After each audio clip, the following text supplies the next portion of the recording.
Bonjour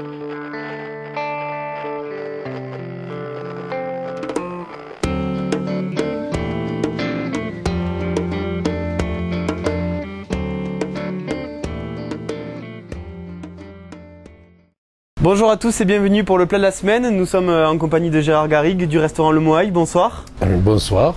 Dernier plat en votre compagnie pour finir ce mois de décembre qui aura été haut en couleur. Et aujourd'hui, on attaque un dessert. Alors justement, je vois des poires devant moi. Exactement. Alors la poire, c'est une poire à battre, hein. Donc c'est des poires qui sont de saison. Oui. On est sur un produit qui est fin d'automne, début d'hiver, donc il faut manger des poires, c'est un très bon produit. Et on va le préparer d'une manière un peu originale, qui peut être un repas de fête. Et pour le premier de l'an, ça va être un dessert très léger. Mais il y a ce qu'il faut, il y aura du chocolat, il y a du pralin, vous allez voir, c'est un gazpacho. Les poires, on va les cuire dans un sirop, oui, un peu vanillé. Et ensuite, quand elles sont cuites, on va les mixer, on va y ajouter un peu de sirop, d'eau de vie de poire. Oui. Et ensuite, on va faire un petit mousseux de chocolat, c'est-à-dire c'est une crème anglaise que l'on prépare comme une ganache, mais en fait, parce qu'on y incorpore dedans du chocolat et du pralin. Oui. Et ensuite, on va faire des petites quenelles qu'on va mettre dans notre gazpacho. Allez, on y va. Alors, les poires, tout simple, on épluche à l'économe. Voilà, ça c'est la partie que même moi je peux réussir à, voilà, normalement tout simple. À peu près avec voilà, donc derrière on va mettre notre sirop avec la gousse de vanille. Voilà, on va mettre 2 poires. On va garder l'autre si on veut faire un petit décor tout à l'heure, oui, sur le dessus. Notre première poire, c'est bon. Deuxième. Voilà, on enlève les extrémités. Voilà, même celle-là, elle est plus facile parce qu'elle n'a pas de creux. Vous avez vu, je l'ai choisi, hein. Je me suis dit, je vais en prendre une plus facile. Voilà. Voilà. Et c'est terminé. Voilà, nos 2 petites poires. On a notre gousse de vanille, mais ça, on va la garder parce que j'ai déjà mis un petit peu de vanille dans mon sirop. Donc là, le sirop, on a fait notre sirop avec de l'eau, du sucre, tout simplement. Là, on va couper notre poire en 3 ou 4. En 4 plutôt. On va enlever le cœur. Et on va mettre tout ça dans le sirop. On incorpore tout dans le sirop. On aurait pu le citronner, mais c'est pas nécessaire, puisque de toute façon, on le cuit tout de suite, donc elle n'aura pas le temps d'oxyder la poire. Hein. Et on va faire cuire ça une quinzaine de minutes, les poires, il faut qu'elles soient bien cuites, oui, pour qu'après on n'ait pas de problème pour faire le mixage. Ok, donc on enlève juste l'intérieur. Voilà. Alors vous allez voir, c'est une recette qui paraît un petit peu longue, parce que comme tous les desserts, il faut quand même le minimum d'application, mais elle est quand même relativement simple, à la portée de tout le monde. On va mettre nos petites poires à cuire. Et ensuite, on va préparer notre crème anglaise. Oui. Pour faire notre mousseux de chocolat. Voilà. Alors, pour la crème anglaise, je pense que tout le monde, sait faire une crème anglaise. Qu'est-ce qu'il faut? Des jaunes d'œufs. Voilà, là, on a pris 4 jaunes d'œufs. 4 jaunes d'œufs. On va mettre un petit peu de sucre. Alors là, on a juste 4 jaunes d'œufs et on a mis 100 g de sucre. Oui. Pas trop de sucre pour pas qu'elle soit trop sucrée, parce qu'en plus dedans il va y avoir du chocolat et du pralin. Oui, donc inutile de forcer sur le sucre dès le début du plat. Voilà, comme toutes les crèmes anglaises, on remue bien nos jaunes, on les blanchit, on appelle ça blanchir les jaunes. On les travaille bien. On fait en sorte surtout de ne pas laisser le sucre sur les jaunes sans les avoir travaillés. Sinon le sucre a pour faculté de cuire le jaune. Oui. Et après on a des petits grains jaunes dans la crème anglaise et c'est pas bon. Donc on le travaille bien. Voilà. Et on va mettre nos poires à cuire sur notre feu, derrière ici, et on va préparer le lait qui va servir pour la crème anglaise. On va le mettre à chauffer. Alors dans le lait, il y a moitié lait, moitié crème fleurette, parce qu'on a besoin d'avoir une crème anglaise très riche pour la préparation qu'on va faire. Donc là, on fait bouillir. On va mettre notre petite gousse de vanille qu'on va fendre en deux et que l'on va gratter pour que la vanille donne bien tous ces petits grains. Voilà. On la gratte comme ceci et on la gratte là et on va mettre tout ça dans le lait.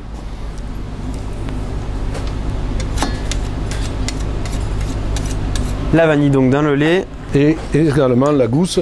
Alors je vous donne un petit truc, les gousses de vanille quand elles ont servi à faire une crème anglaise, comme ça on ne jette pas la gousse, on la garde, on la retire du lait, on l'essuie bien, oui. Et on la fait sécher.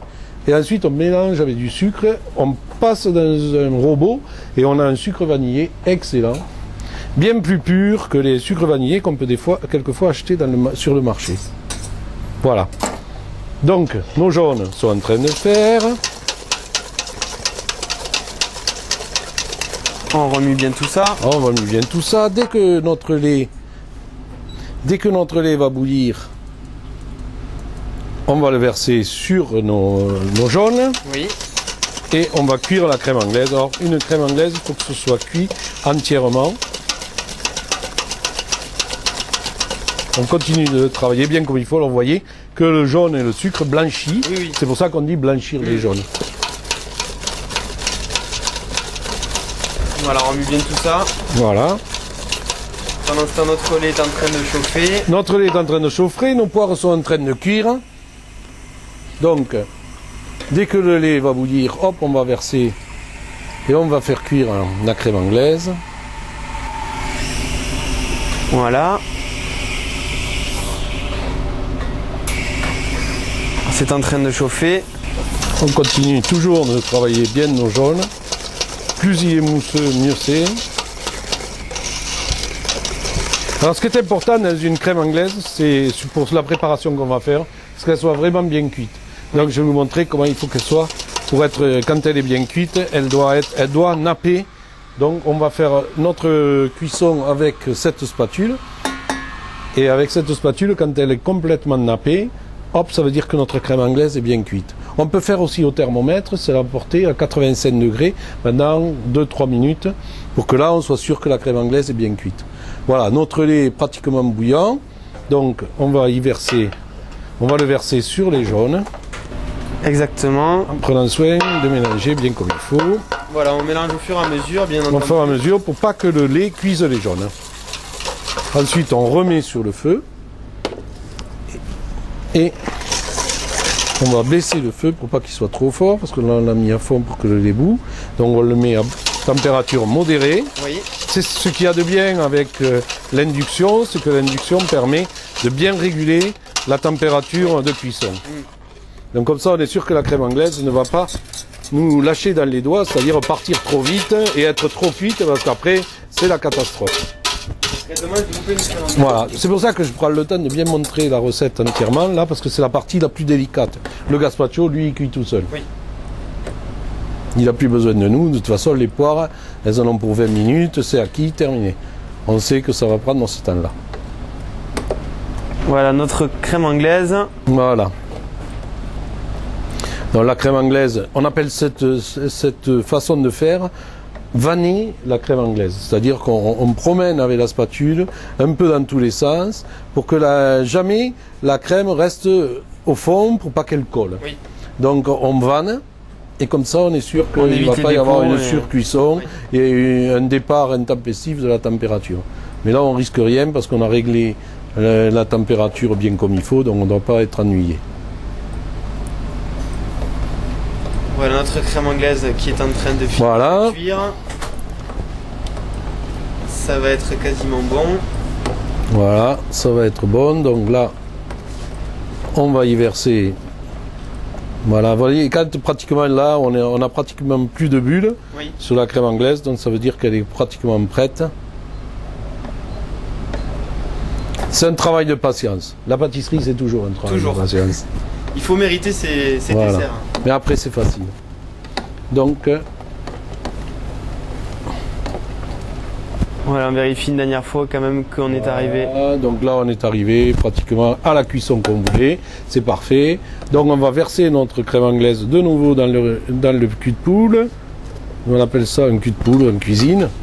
Le saladier. Donc on garde notre vanille et on va faire fondre dans cette crème anglaise encore chaude. On va mettre notre petit pralin. Comme ceci. Alors les pralins, on en trouve à peu près partout. Oui, voilà, c'est la question que j'allais vous... Oui, ça on en trouve. On fait juste... C'est un pralin, c'est une pâte. On peut trouver aussi des pâtes de noisettes dans le commerce.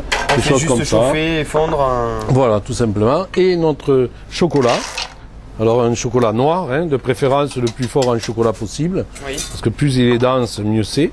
Et là on fait fondre tout ça dans notre crème anglaise. Et on va laisser de la chaleur de notre crème anglaise. Voilà. Et on laisse ça, on va laisser ça. Ça c'est quelque chose qu'on peut faire la veille. Très sincèrement, bon là il fallait le montrer, mais la veille, on peut très bien préparer notre petit crémeux au chocolat, qu'on laisse toute la nuit toute la nuit au frigo. Oui. Et le lendemain, il est prêt à travailler tout de suite. D'accord. Parce que en fait, c'est un peu comme une marquise, et il va refroidir pendant la nuit, il va se serrer, et ensuite ça va faire ce côté un peu mousseux, un peu comme une crème, comme une mousse de chocolat en fait. Alors là, on commence à sentir les premières odeurs de chocolat et de praliné. Ah oui, c'est très agréable. Donc voilà, là on va le laisser tranquille se reposer. On l'a bien mélangé, on va lui donner un petit coup de fouet, mais pas trop. Voilà. Voilà le fouet. Qui va finir d'homogénéiser bien le pralin et le chocolat ensemble, pour que ça fasse un seul et même produit, quoi. Et voilà. Tout ça, on va le ranger au frais. Et on va finir là, on va se retrouver pour monter la recette. Voilà, donc on a terminé la cuisson de notre... On a terminé la cuisson de la poire, on les a mixés. On peut le mixer dans un blender ou avec une girafe. Ensuite, on va dresser ça dans notre assiette. C'est parfumé, hein, on y a mis un peu d'eau de vie de poire, là, qui sent très très bon. Alors c'est hyper léger, hein, c'est de la poire, du sirop, un peu de vanille et c'est mixé et ça sent très très bon. Un peu d'eau de vie de poire parce qu'il faut un petit parfum. On est quand même à quelques jours du jour de l'an, donc il faut quand même avoir quelque chose qui fait penser aux fêtes. Et ensuite, on va donc on a notre crème, notre mousseux au chocolat qui est là.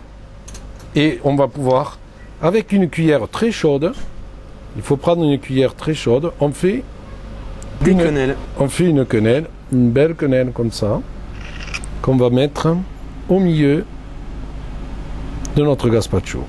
Si on est très gourmand, on en fait deux. Et comme on était gourmand, on va en faire deux. Évidemment, la question ne se pose pas.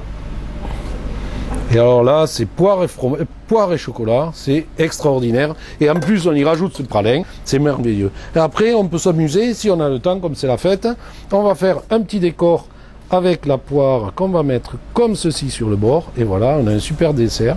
Voilà. Merci encore Gérard. On le rappelle avant de se dire au revoir et puis surtout de vous souhaiter une bonne année. Le Moail, où est-ce qu'on peut vous trouver? Dans le Muséum d'Histoire Naturelle de Toulouse. C'est la période pour venir me voir parce que c'est la période des momies. Alors bon, comme ça, on est à la préhistoire, j'ai un petit peu de préhistoire comme ça. Voilà, c'est l'occasion de venir découvrir toutes les bonnes choses que vous pourrez vous préparer. J'ai pas des préhistoires, mais j'ai des histoires. Voilà, et il pourra vous en raconter beaucoup. Merci à tous, joyeuses fêtes sur Toulouse Info. Au revoir.